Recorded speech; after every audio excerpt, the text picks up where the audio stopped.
Dans cette entrevue, Daniel Ménard et Bernard de Montréal discutent des conséquences des problèmes avec l'autorité. Ils soulignent l'importance pour les individus de se confronter à ceux qui ont une posture dominante dans leur vie afin de ne plus être manipulés par eux. Cependant, ils précisent qu'il ne s'agit pas de se débarrasser de ces relations d'autorité, mais plutôt d'apprendre à les confronter et à les encadrer. Ils expliquent que ces personnes dominantes peuvent être utiles car elles apportent souvent une force et une puissance. Néanmoins, ils mettent en garde contre le besoin de contenir son énergie et de ne pas se laisser submerger par la colère ou l'explosion émotionnelle, car cela témoigne d'un manque de maturité et peut conduire à une perte de respect de la part des autres. Ils soulignent donc l'importance du contrôle de ses émotions et de ses énergies afin d'être pris au sérieux dans les interactions sociales. Il est dangereux de partir du principe qu'on a toujours raison, car cela peut mener à un fanatisme destructeur. Cela est particulièrement vrai dans le domaine spirituel où de nombreux chefs de secte ont été influencés par cette idée. Dans le domaine professionnel, il est possible de se baser sur l'expérience passée pour justifier d'avoir raison, mais cela peut également être remis en question si quelque chose ne va pas. Dans le domaine de la philosophie et de l'évolution personnelle, il est important de ne pas s'accrocher au fait d'avoir raison, car cela peut entraver la créativité et conduire au fanatisme. Contrôler son énergie et être capable de se remettre en question est essentiel pour un individu en constante évolution. L'autorité d'une personne dépend souvent de la peur qu'inspire cette personne aux autres. Les dictatures se sont basées sur la peur et l'élimination pour instaurer leur autorité. Lorsqu'on traite avec une personne consciente, il est impossible de lui imposer une autorité de la même manière. Chez la plupart des gens, une impression d'autorité est souvent due au manque de formation et de centre de gravité, ce qui permet à d'autres personnes de leur imposer des conditions psychologiques. Cependant, un individu conscient et centré ne sera pas influençable par une autorité externe, car il n'a pas de crainte dans sa conscience. L'évolution de la conscience de l'homme est liée à la peur et l'autorité. La peur résulte de l'ignorance de soi et des autres, et crée une crainte de ne pas pouvoir maîtriser les aspects de soi-même en confrontation avec les autres. Cependant, il est nécessaire d'avoir de l'autorité pour vivre dans un monde organisé. Le problème semble être le manque de respect envers l'autorité, que ce soit celle des parents, des gouvernements ou d'autres institutions. Pour que l'autorité soit respectée, elle doit démontrer des valeurs ascendantes et offrir la possibilité de grandir et de s'épanouir à l'individu. Malheureusement, aujourd'hui, il y a un manque d'autorité ascendante. Une autorité devient respectable lorsqu'elle permet l'émancipation de toutes les échelles de la société, et non pas seulement la base ou la tête. Il est également souligné qu'une certaine autorité peut être exercée par les médias, mais il est nécessaire qu'ils changent de direction pour promouvoir des valeurs constructives plutôt que des valeurs de médiocrité et d'impuissance. Il est ensuite mentionné que des personnalités de la musique et du cinéma peuvent exercer une certaine autorité sur les masses, mais que la respectabilité ne vient souvent qu'avec le temps et le succès financier. En conclusion, l'évolution de la conscience de l'homme nécessite de traiter avec l'autorité de manière équilibrée et respectueuse. L'auteur exprime son mécontentement envers les artistes, qu'il considère en grande majorité comme des promoteurs de la drogue et de l'idéologie libérale. Il critique leur manque de responsabilité et affirme que leur influence nuit à l'identité individuelle. Il soutient que ceux qui se laissent influencer par des artistes perdent leur propre identité. L'auteur souligne également l'importance de la liberté dans le domaine de l'Internet et s'interroge sur le rôle des gouvernements dans la régulation de son contenu. Il soulève le débat entre conservatisme et libéralisme, en soulignant que cela affecte directement les individus qui sont pris entre les deux positions. En fin de compte, l'auteur met en évidence l'impact profond de l'influence des artistes sur les pensées et le comportement des individus, ainsi que le rôle des gouvernements dans la gestion de l'information et de la liberté. L'auteur explique que pour résoudre les problèmes de société, il est important de trouver un équilibre entre libéralisme et conservatisme. Il affirme que l'homme doit être en mesure de prendre ses propres décisions et d'exercer son autorité individuelle, plutôt que de se fier à une autorité extérieure comme l'Église ou le gouvernement.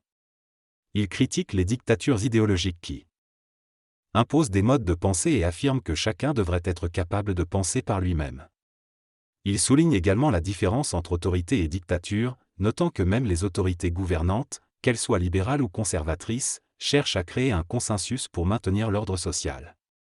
Cependant, il soutient que cette approche est valable d'un point de vue collectif, mais pas d'un point de vue individuel. Selon Bernard, qu'il s'agisse d'une idéologie libérale ou Conservatrice, cela fonctionne par cycle.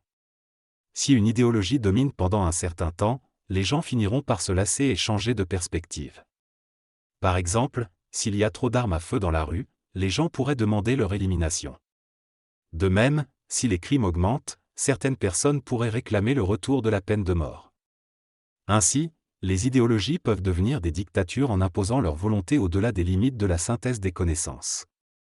La triangularisation du savoir est nécessaire pour faire une synthèse entre les idéologies libérales et conservatrices et éviter une polarisation excessive. Bernard affirme qu'il ne peut pas attendre que le monde approuve ses idées et qu'il ne base pas sa conscience sur l'approbation du milieu. Il considère que les problèmes de dictature que les gens rencontrent dans leurs relations personnelles ou professionnelles sont souvent fondés sur une recherche d'approbation du milieu et d'identité.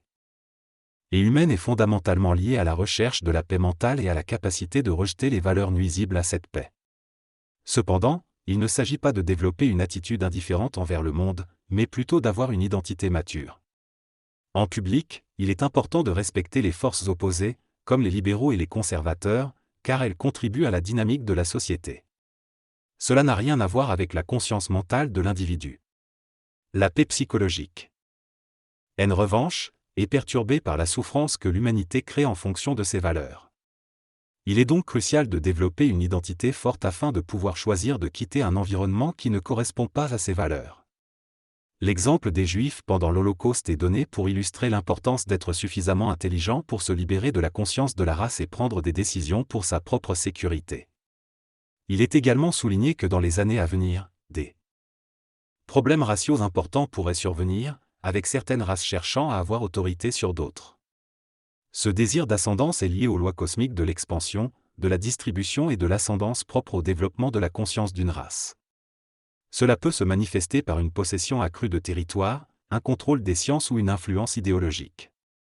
Le dialogue traite de la question des tensions raciales aux États-Unis, en mettant en évidence la croissance démographique des populations noires et d'origine sud-américaine. L'auteur souligne que cette diversité ethnique pourrait conduire à des conflits et à des changements importants dans la société américaine. Il affirme également que les anglo-saxons auraient tendance à prendre le contrôle de la technologie, limitant ainsi les chances pour d'autres groupes ethniques, tels que les Noirs, de s'imposer dans ce domaine. Il est également mentionné que la race blanche cherche à aider la race noire, mais que les différences psychologiques entre les races rendent cette harmonisation difficile. L'éducation est présentée comme le meilleur moyen d'harmoniser les races, en développant la conscience individuelle et en favorisant la collaboration entre les individus de différentes origines ethniques. L'éducation est considérée comme une valeur essentielle pour émanciper la conscience de l'homme et promouvoir les vertus de la société. L'auteur souligne que les valeurs et les vertus peuvent varier selon les sociétés et les contextes, mais que l'évolution de la conscience psychologique de l'humanité ne peut être réduite à des valeurs territoriales. Il soulève également le danger de développer des idéologies qui se conformeraient à d'autres idéologies, même dans le domaine de la recherche scientifique.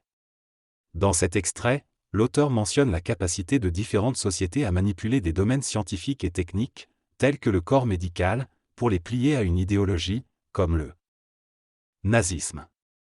Il cite des exemples tels que la Russie, le Japon, l'Allemagne et les États-Unis. Il souligne ensuite l'importance de l'éducation pour l'élévation d'une civilisation. Sans une véritable éducation, il n'y aura pas d'universalisation de la conscience humaine et cela engendrera des tensions démographiques, ethniques et raciales. L'auteur considère que les gouvernements doivent établir des plans de 30 ans pour l'éducation afin d'améliorer les conditions de vie de peuples pauvres tels que ceux d'Afrique, d'Amérique du Sud et d'Haïti. Il insiste sur l'apprentissage des langues étrangères pour favoriser les contacts internationaux. L'éducation est présentée comme un moyen de se libérer de la programmation idéologique et d'universaliser la conscience collective. Elle permet de favoriser la compréhension et la collaboration entre les peuples, en allégeant le karma de l'homme. L'auteur mentionne également le rôle de l'éducation dans les pays islamiques, où une mauvaise compréhension des valeurs de la femme peut entraîner des conflits internes et externes. Il souligne que toute idéologie peut être segmentée et interprétée selon les intérêts des individus. En résumé, l'éducation est présentée comme un moyen essentiel pour élever une civilisation, promouvoir la compréhension entre les peuples et éviter les conflits. Dans cet extrait, l'orateur souligne l'importance des traditions et des racines dans la fabrication sociale et personnelle de chaque individu. Il affirme que les traditions sont essentielles pour ceux qui sont encore connectés à la conscience de la race, car elles leur fournissent des références et des repères. Cependant, il constate que de nos jours, les traditions sont rapidement remplacées par la culture américaine, ce qui provoque des tensions et des conflits culturels. Il explique que cette domination culturelle américaine se fait en grande partie grâce à l'argent et au pouvoir des multinationales. Il dit également que les individus sont devenus dépendants de l'illusion et des distractions extérieures, car ils ont perdu la capacité de se connecter à leur propre réalité intérieure. L'orateur prévoit la disparition des traditions dans un avenir proche, ce qui entraînera la perte des valeurs et de l'identité culturelle. Il fait également référence à une éducation universelle qui émergera peut-être à mesure que les traditions disparaîtront. La science et l'éducation sont des domaines en constante expansion qui vont finir par s'imposer partout, comme l'eau qui trouve toujours son chemin. Par exemple, les études sur les femmes aux États-Unis ou en France vont finir par être enseignées dans les universités islamiques et les pays traditionnels, mais cela se fera lentement en fonction de l'évolution de ces sociétés. L'éducation est universelle et les hommes ne pourront pas la rejeter car ils en auront besoin pour atteindre la parité avec d'autres peuples. Les traditions et le contrôle empêchent encore certaines connaissances d'être enseignées, mais avec l'arrivée de la télévision, des ordinateurs et d'Internet, cela ne sera plus possible. Les traditions deviendront folkloriques et ne feront plus partie intégrante des mœurs. L'éducation est étroitement liée à l'argent car il permet à la race humaine de consolider son patrimoine. Tous les peuples ont besoin d'argent pour consolider leur patrimoine et plus ils sont éduqués, plus ils peuvent utiliser l'argent de manière qualitative. L'argent dépend de la valeur sociale de l'éducation et du pouvoir visionnaire des personnes éduquées. Plus les gens sont évolués et conscients, plus ils peuvent accomplir de grandes choses avec l'argent. Par exemple, Bill Gates a réussi à capitaliser sur son génie et à mesurer la valeur de ce qu'il a créé, ce qui lui a permis de devenir très riche. L'auteur soutient que l'argent joue un rôle crucial dans le développement du goût et de la beauté. Lorsqu'une société ou une nation dispose d'une certaine richesse, elle est en mesure de créer des œuvres architecturales, des designs de haute qualité et des matériaux esthétiquement plaisants. Cela contribue à l'évolution de l'humanité vers une société plus raffinée et esthétiquement agréable. L'éducation joue également un rôle important dans cette évolution. Elle permet de mettre en valeur et de faire fructifier l'argent, favorisant ainsi le développement du goût et de la créativité. Cependant, lorsque l'éducation est insuffisante et que l'argent n'est pas utilisé de manière efficiente, cela peut entraîner la pauvreté et une baisse de l'intelligence collective. L'auteur se demande si le Québec, par exemple, sera en mesure de prendre en main son destin, de développer son potentiel et d'éviter d'être influencé ou dominé par d'autres nations, notamment les États-Unis et le Canada. Il souligne l'importance d'avoir des politiciens intelligents et des agences efficaces pour faire rayonner le Québec sur la scène internationale. En conclusion, l'auteur affirme que chaque individu et chaque nation doivent prendre leur destinée en main, en ayant le courage et la détermination nécessaires.